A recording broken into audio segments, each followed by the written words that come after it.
Welcome to Meadowbrook Fables, where the rain falls softly and every story begins with once upon a time. Settle in, close your eyes, and let these gentle tales carry you to a peaceful dream. If you'd like more magical moments like this, don't forget to subscribe before you drift off. Beauty and the Beast by Jean-Marie Le Prince de Beaumont. There was once a very rich merchant who had 6 children, 3 sons and 3 daughters. Being a man of sense, he spared no cost for their education, but gave them all kinds of masters. His daughters were extremely handsome, especially the youngest. When she was little, everybody admired her and called her the Little Beauty, so that as she grew up, she still went by the name of Beauty, which made her sisters very jealous. The youngest, as she was handsomer, was also better than her sisters. The 2 eldest had a great deal of pride because they were rich. They gave themselves ridiculous airs and would not visit other merchants' daughters, nor keep company with any but persons of quality. They went out every day to parties of pleasure, balls, plays, concerts, and so forth. And they laughed at their youngest sister because she spent the greatest part of her time in reading good books. As it was known that they were great fortunes, several eminent merchants made their addresses to them, but the 2 eldest said they would never marry unless they could meet with a duke or an earl at least. Beauty very civilly thanked them that courted her and told them she was too young yet to marry, but chose to stay with her father a few years longer. All at once, the merchant lost his whole fortune, excepting a small country house at a great distance from town, and told his children with tears in his eyes they must go there and work for their living. The 2 eldest answered that they would not leave the town, for they had several lovers who they were sure would be glad to have them, though they had no fortune. But the good ladies were mistaken, for their lovers slighted and forsook them in their poverty. As they were not beloved on account of their pride, everybody said, "They do not deserve to be pitied. We are very glad to see their pride humbled. Let them go and give themselves quality airs in milking the cows and minding their dairy. But," added they, "we are extremely concerned for Beauty. She was such a charming, sweet-tempered creature, spoke so kindly to poor people, and was of such an affable, obliging behavior. Nay, several gentlemen would have married her, though they knew she had not a penny. But she told them she could not think of leaving her poor father in his misfortunes, but was determined to go along with him into the country to comfort and attend him." Poor Beauty at first was sadly grieved at the loss of her fortune, but, said she to herself, "were I to cry ever so much, that would not make things better. I must try to make myself happy without a fortune."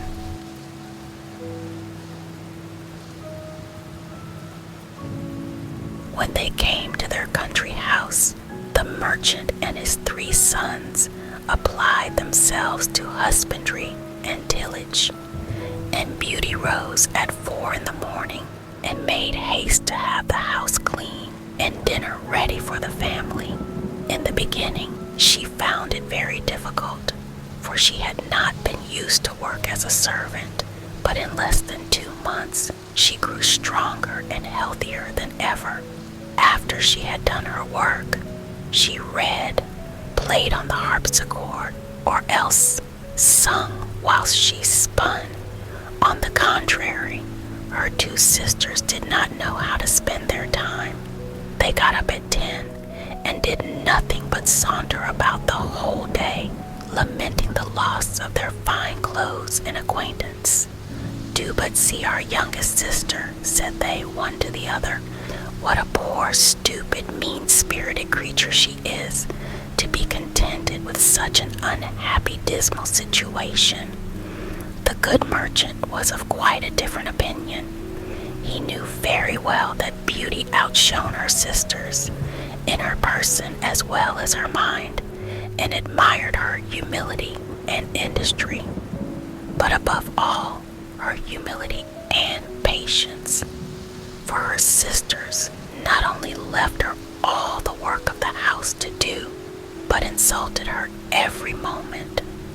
The family had lived about a year in this retirement when the merchant received a letter with an account that a vessel, on board of which he had effects, was safely arrived. This news had like to have turned the heads of the two eldest daughters, who immediately flattered themselves with the hopes of returning to town, for they were quite weary of a country life. And when they saw their father ready to set out, they begged of him to buy them new gowns, headdresses, ribbons, and all manner of trifles. But Beauty asked for nothing, for she thought to herself that all the money her father was going to receive would scarce be sufficient to purchase everything her sisters wanted. "What will you have, Beauty?" said her father. "Since you have the goodness to think of me," answered she, "be so kind to bring me a rose, for as none grows hereabouts, they are a kind of rarity." Not that Beauty cared for a rose, but she asked for something, lest she should seem by her example to condemn her sister's conduct, who would have said she did it only to look particular. The good man went on his journey, but when he came there, they went to law with him about the merchandise, and after a great deal of trouble and pains to no purpose, he came back as poor as before. He was within 30 miles of his own house, thinking on the pleasure he should have in seeing his children again, when going through a large forest, he lost himself. It rained and snowed terribly. Besides, the wind was so high that it threw him twice off his horse, and night coming on, he began to apprehend being either starved to death with cold and hunger, or else devoured by the wolves, whom he heard howling all round him, when on a sudden, looking through a long walk of trees, he saw a light at some distance, and going on a little farther, perceived it came from a palace illuminated from top to bottom. The merchant returned. God thanks for this happy discovery, and hastened to the place, but was greatly surprised at not meeting with anyone in the outer courts. His horse followed him, and seeing a large stable open, went in, and finding both hay and oats, the poor beast, who was almost famished, fell to eating very heartily. The merchant tied him up to the manger, and walking towards the house, where he saw no one, but entering into a large hall, he found a good fire and a table plentifully set out, with but one cover laid. As he was wet quite through with the rain and snow, he drew near the fire to dry himself. "I hope," said he, "the master of the house or his servants will excuse the liberty I take. I suppose it will not be long before some of them appear." waited a considerable time until it struck 11 and still nobody came. At last he was so hungry that he could stay no longer, but took a chicken and ate it in 2 mouthfuls, trembling all the while. After this, he drank a few glasses of wine, and growing more courageous, he went out of the hall and crossed through several grand apartments with magnificent furniture until he came into a chamber which had an exceeding good bed in it. And as he was very much fatigued, and it was past midnight, he concluded it was best to shut the door and go to bed. It was 10 the next morning before the merchant waked, and as he was going to rise, he was astonished to see a good suit of clothes in the room of his own, which were quite spoiled. "Certainly," said he, "this palace belongs to some kind fairy who has seen and pitied my distress." He looked through a window, but instead of snow, saw the most delightful arbors, interwoven with the beautifulest flowers that were ever beheld. He then returned to the great hall, where he had supped the night before, and found some chocolate ready-made on a little table. "Thank you, good Madam Fairy," said he aloud, "for being so careful as to provide me a breakfast. I am extremely obliged to you for all your favors." The good man drank his chocolate and then went to look for his horse, but passing through an arbor of roses, he remembered Beauty's request to him and gathered a branch on which were several. Immediately he heard a great noise and saw such a frightful beast coming towards him that he was ready to faint away. "You are very ungrateful," said the beast to him in a terrible voice. "I have saved your life by receiving you into my castle, and in return you steal my roses, which I value beyond anything in the universe, but you shall die for it. I give you but a quarter of an hour to prepare yourself and say your prayers." The merchant fell on his knees and lifted up both his hands. "My lord," said he, "I beseech you to forgive me. Indeed, I had no intention to offend in gathering a rose for one of my daughters who desired me to bring her one." "My name is not my lord," replied the monster, "but beast. I don't love compliments, not I. I like people to speak as they think, and so do not imagine I am to be moved by any of your flattering speeches. But you say you have got daughters. I will forgive you on condition that one of them come willingly and suffer for you. Let me have no words, but go about your business, and swear that if your daughter refuse to die in your stead, you will return within 3 months." The merchant had no mind to sacrifice his daughters to the ugly monster, but he thought, in obtaining this respite, he should have the satisfaction of seeing them once more. So he promised upon oath he would return, and the beast told him he might set out when he pleased. "But," added he, "you shall not depart empty-handed. Go back to the room where you lay, and you will see a great empty chest. Fill it with whatever you like best, and I will send it to your home." And at the same time beast withdrew. "Well," said the good man to himself, "if I must die, I shall have the comfort at least of leaving something to my poor children." He returned to the bedchamber, and finding a great quantity of broad pieces of gold, he filled the great chest the beast had mentioned, locked it, and afterwards took his horse out of the stable, leaving the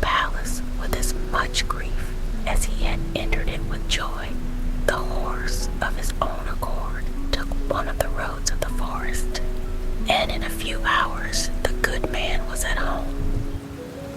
His children came round him, but instead of receiving their embraces with pleasure, he looked on them, and holding up the branch he had in his hands, he burst into tears. "Here, Beauty," said he, "take these roses, but little do you think how dear they are, like to cost your unhappy father," and then related his fatal adventure. Immediately, the two eldest set up lamentable outcries, and said all manner of ill-natured things to Beauty, who did not cry at all. "Do but see the pride of that little wretch," said they. "She would not ask for fine clothes, as we did, but no, truly, Miss wanted to distinguish herself, so now she will be the death of our poor father, and yet she does not so much as shed a tear." "Why should I?" answered Beauty. "It would be very needless, for my father shall not suffer upon my account.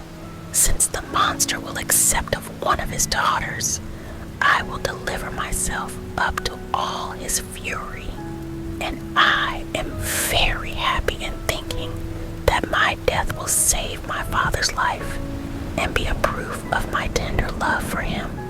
"No, sister," said her three brothers, "that shall not be. We will go find the monster, and either kill him or perish in the attempt." "Do not imagine any such thing, my sons," said the merchant. "Beast's power is so great that I have no hopes of your overcoming him. I am charmed with Beauty's kind and generous offer, but I cannot yield to it. I am old and have not long to live, so can only lose a few years, which I regret for your sakes alone, my dear children."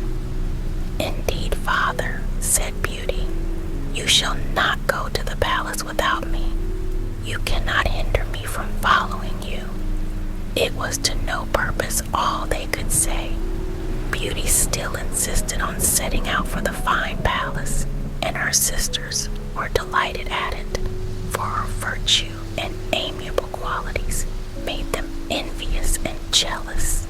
The merchant was so afflicted at the thoughts of losing his daughter that he had quite forgot the chest full of gold. But at night, when he retired to rest, no sooner had he shut his chamber door than, to his great astonishment, he found it by his bedside. He was determined, however, not to tell his children that he was grown rich, because they would have wanted to return to town, and he was resolved not to leave the country, but he trusted Beauty with the secret, who informed him that two gentlemen came in his absence and courted her sisters. She begged her father to consent to their marriage and give them fortunes, for she was so good that she loved them and forgave heartily all their ill usage. These wicked creatures rubbed their eyes with an onion to force some tears when they parted with their sister, but her brothers were really concerned. Beauty was the only one who did not shed tears at parting, because she would not increase their uneasiness. The horse took the direct road to the palace, and towards evening they perceived it illuminated as at first. The horse went of himself into the stable, and the good man and his daughter came into the great hall, where they found a table splendidly served up and two covers. The merchant had no heart to eat, but Beauty, endeavoring to appear cheerful, sat down to table and helped him. Afterwards, thought she to herself, "Beast surely has a mind to fatten me before he eats me, since he provides such plentiful entertainment." When they had supped, they heard a great noise, and the merchant, all in tears, bid his poor child farewell, for he thought Beast was coming. Beauty was sadly terrified at his horrid form, but she took courage as well as she could, and the monster, having asked her if she came willingly, yes, said she, trembling. The Beast responded, "You are very good, and I am greatly obliged to you. Honest man, go your ways tomorrow morning, but never think of coming here again." "Farewell, Beauty, farewell, Beast," answered he, and immediately the monster withdrew. "Oh, daughter," said the merchant, embracing Beauty, "I am almost frightened to death. Believe me, you had better go back and let me stay here." "No, father," said Beauty in a resolute tone. "You shall set out tomorrow morning and leave me to the care and protection of Providence." They went to bed and thought they should not close their eyes all night, but scarce were they laid down than they fell fast asleep. And Beauty dreamed a fine lady came and said to her, "I am content, Beauty, with your good will. This good action of yours in giving up your own life to save your father's shall not go unrewarded." Beauty waked and told her father her dream, and though it helped to comfort him a little, yet he could not help crying bitterly when he took leave of his dear child. As soon as he was gone, Beauty sat down in the great hall and fell a-crying likewise. But as she was mistress of a great deal of resolution, she recommended herself to God, and resolved not to be uneasy the little time she had to live, for she firmly believed Beast would eat her up that night. However, she thought she might as well walk about until then, and view this fine castle, which she could not help admiring. It was a delightful, pleasant place, and she was extremely surprised at seeing a door over which was written Beauty's apartment. She opened it hastily and was quite dazzled with the magnificence that reigned throughout. But what chiefly took up her attention was a large library, a harpsichord, and several music books. "Well," said she to herself, "I see they will not let my time hang heavy upon my hands for want of amusement." Then she reflected, "Were I but to stay here a day, there would not have been all these preparations." This consideration inspired her with fresh courage, and opening the library, she took a book and read these words in letters of gold: "Welcome, Beauty. Banish fear. You are queen and mistress here. Speak your wishes, speak your will. Swift obedience meets them still." "Alas," said she with a sigh, "there is nothing I desire so much as to see my poor father and know what he is doing." She had no sooner said this when, casting her eyes on a great looking glass, to her great amazement, she saw her own home, where her father arrived with a very dejected countenance. Her sisters went to meet him, and notwithstanding their endeavors to appear sorrowful, their joy, felt for having got rid of their sister, was visible in every feature. A moment after, everything disappeared, and Beauty's apprehensions at this proof of Beast's complacence. At noon, she found dinner ready, and while at table, was entertained with an excellent concert of music, though without seeing anybody. But at night, as she was going to sit down to supper, she heard the noise Beast made and could not help being sadly terrified. "Beauty," said the monster, "will you give me leave to see you sup?" "That is as you please," answered Beauty, trembling. "No," replied the Beast. "You alone are mistress here. You need only bid me gone if my presence is troublesome, and I will immediately withdraw. But tell me, do not you think me very ugly?" "That is true," said Beauty, "for I cannot tell a lie, but I believe you are very good-natured." "So I am," said the monster, "but then, besides my ugliness, I have no sense. I know very well that I am a poor, silly, stupid creature." "'Tis no sign of folly to think so," replied Beauty, "for never did fool know this, or had so humble a conceit of his own understanding." "Eat then, Beauty," said the monster, "and endeavor to amuse yourself in your palace, for everything here is yours, and I should be very uneasy if you were not happy." "You are very obliging," answered Beauty. "I own I am pleased with your kindness, and when I consider that your deformity scarce appears." "Yes, yes," said the Beast, "my heart is good, but still I am a monster." "Among mankind," says Beauty, "there are many that deserve that name more than you, and I prefer you, just as you are, to those who, under a human form, hide a treacherous, corrupt, and ungrateful heart."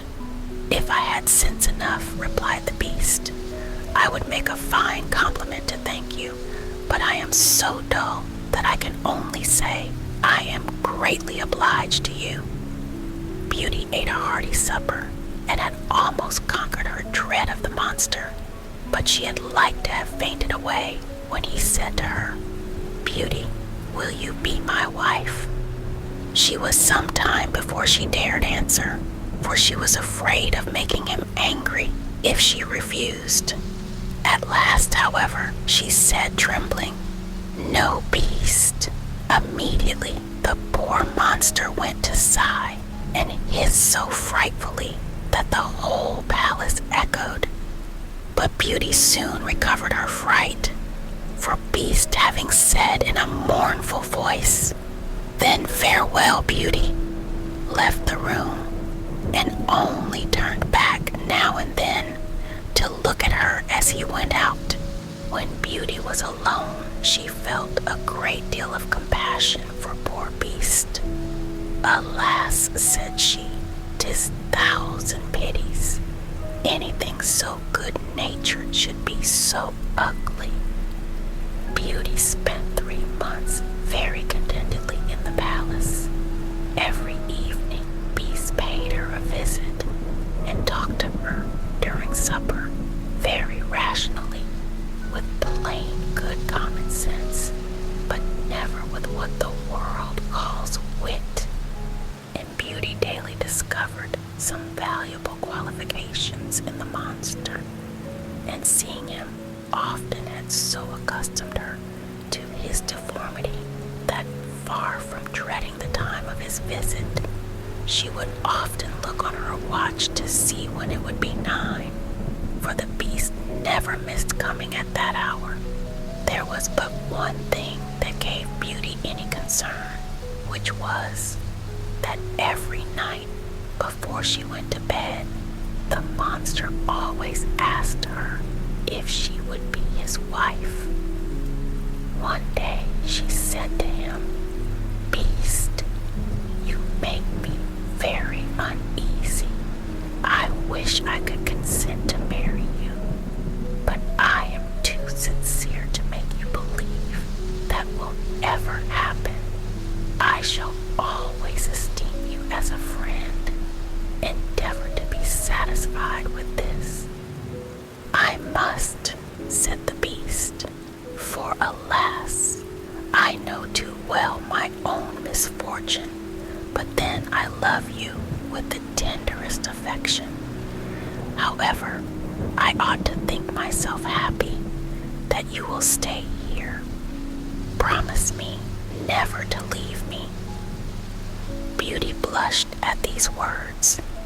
She had seen in her glass that her father had pined himself sick for the loss of her, and she longed to see him again. "I could," answered she, "indeed, promise never to leave you entirely, but I have so great a desire to see my father that I shall fret to death if you refuse me that satisfaction." "I had rather die myself," said the monster, "than give you the least uneasiness. I will send you to your father.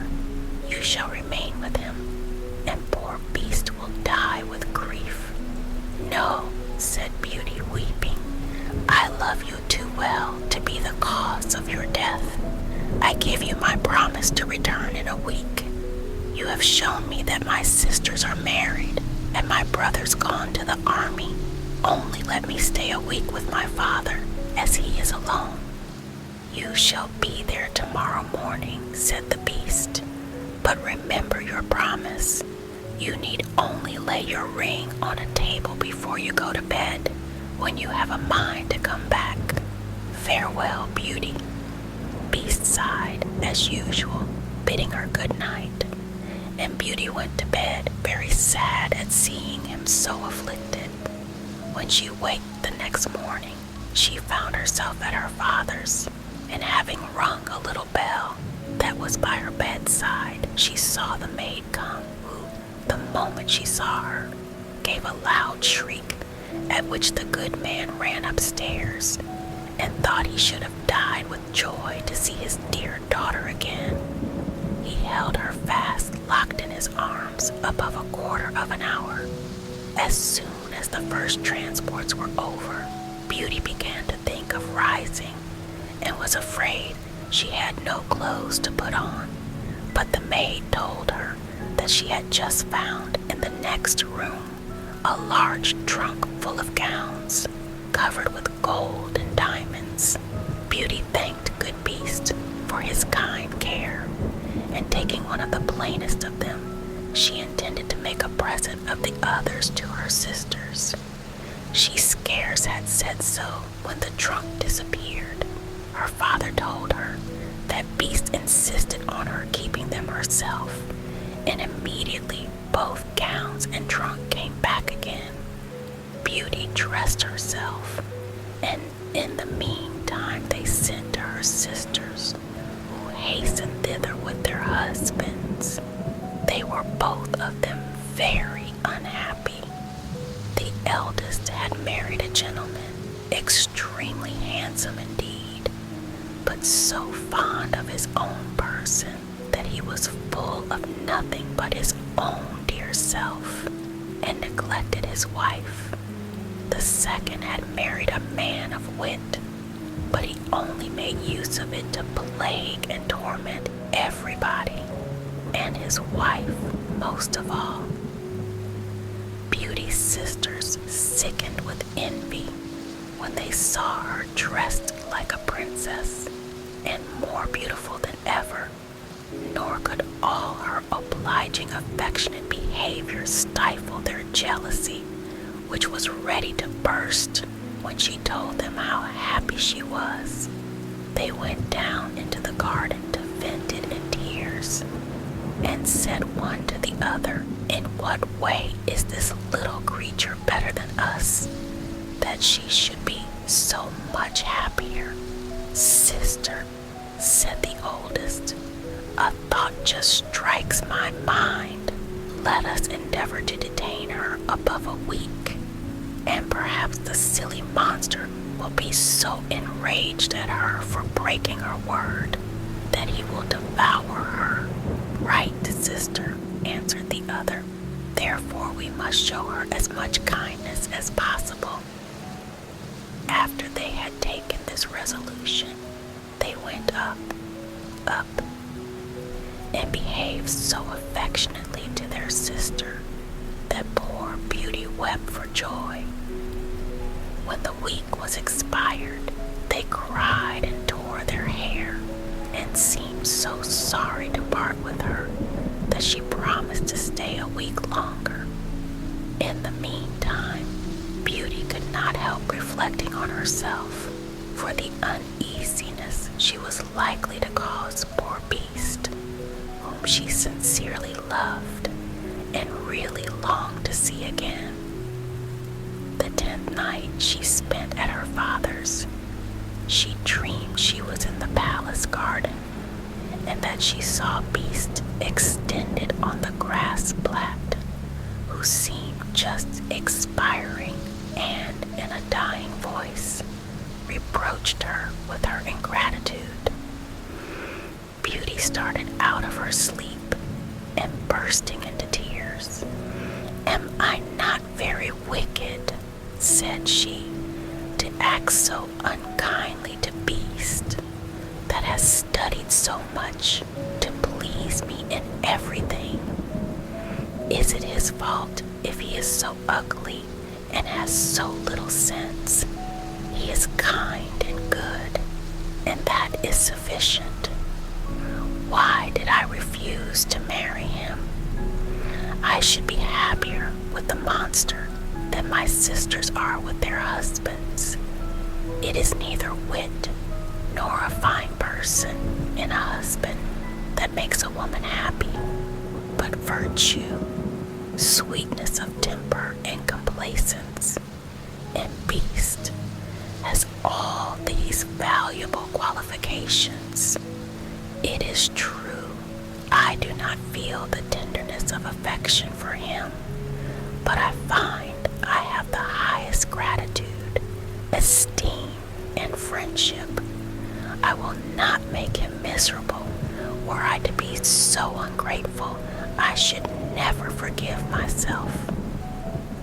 Beauty, having said this, rose, put her ring on the table, and then laid down again. Scarce was she in bed before she fell asleep, and when she waked the next morning, she was overjoyed to find herself in the Beast's palace. She put on one of her richest suits to please him, and waited for evening with the utmost impatience. At last, the wished-for hour came. The clock struck 9, yet no Beast appeared. Beauty then feared she had been the cause of his death. She ran crying and wringing her hands all about the palace, like one in despair. After having sought for him everywhere, she recollected her dream and flew to the canal in the garden where she dreamed she saw him. There she found poor Beast stretched out, quite senseless, and, as she imagined, dead. She threw herself upon him without any dread, and finding his heart beat still, she fetched some water from the canal and poured it on his head. Beast opened his eyes and said to Beauty, "You forgot your promise, and I was so afflicted for having lost you that I resolved to starve myself. But since I have the happiness of seeing you once more, I die satisfied." "No, dear Beast," said Beauty, "you must not die. Live to be my husband. From this moment I give you my hand and swear to be none but yours. Alas, I thought I had only a friendship for you, but the grief I now feel convinces me that I cannot live without you."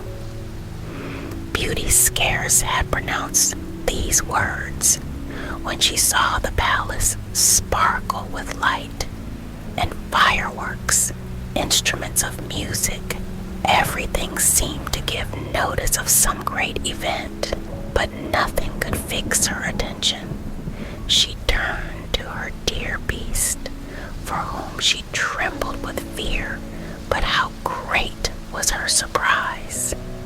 Beast was disappeared, and she saw at her feet one of the loveliest princes that I ever beheld, who returned her thanks for having put an end to the charm under which he had so long resembled a beast.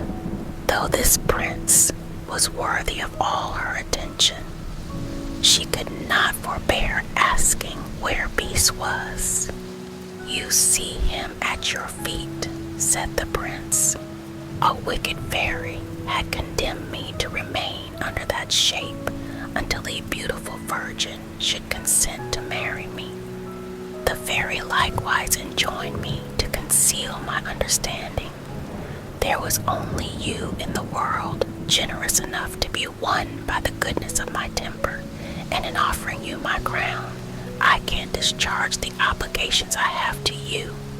Beauty, agreeably surprised, gave the charming prince her hand to rise. They went together into the castle, and Beauty was overjoyed to find in the great hall her father and his whole family, whom the beautiful lady that appeared to her in her dream had conveyed thither. "Beauty," said this lady, "come and receive the reward of your judicious choice. You have preferred virtue before either wit or beauty, and deserve to find a person in whom all these qualifications are united. You are going to be a great queen. I hope the throne will not lessen your virtue or make you forget yourself. As to you, ladies," said the fairy to Beauty's two sisters, "I know your hearts and all the malice they contain. Become two statues, but under this transformation, still retain your reason. You shall stand before your sister's palace gate, and be it your punishment to behold her happiness, and it will not be in your power to return to your former state until you own your faults. But I am very much afraid that you will always remain statues. Pride, anger, gluttony, and idleness are sometimes conquered, but the conversion of a malicious and envious mind is a kind of miracle." Immediately, the fairy gave a stroke with her wand, and in a moment, all that were in the hall were transported into the prince's dominions. His subjects received him with joy. He married Beauty and lived with her many years, and their happiness, as it was founded on virtue, was complete.